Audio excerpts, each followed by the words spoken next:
జక్కయ్య యేసుప్రభువుని తన ఇంటికి తీసుకెళ్ళాడు. జక్కయ్యలో మార్పు వచ్చింది.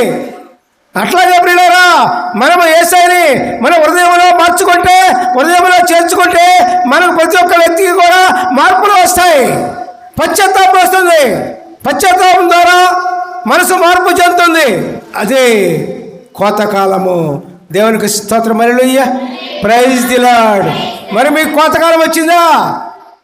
కోతకాలం కోతకాలంలో మాట్లాడరా? ఉన్నారా? అసలు మీరు నిద్రపోతున్నారా? నిద్రపోతున్నారా?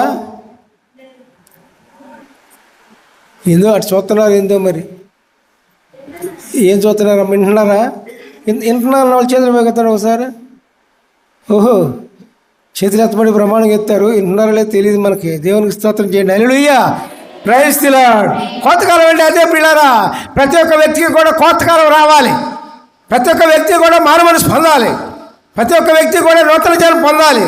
ప్రతి ఒక్క వ్యక్తి కూడా కొత్త ఆకాశం, కొత్త భూమిలోకి మనం ఎంటర్ అవ్వాలి, ప్రవేశించాలి.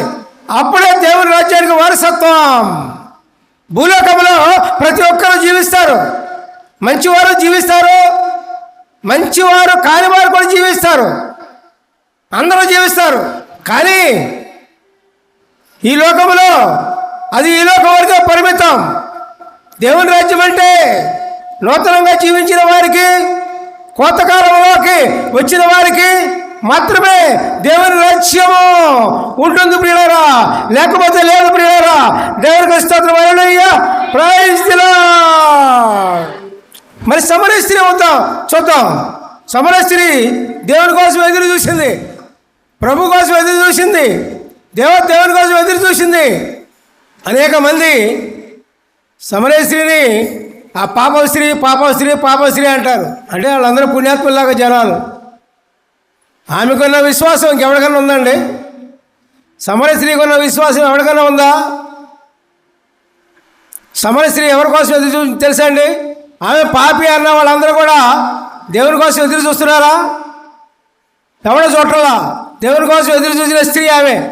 బోధకుల్ని నమ్మలా, ప్రవక్తల్ని నమ్మలా, మనుషుల్ని నమ్మలా, ఎవరిని నమ్మలా.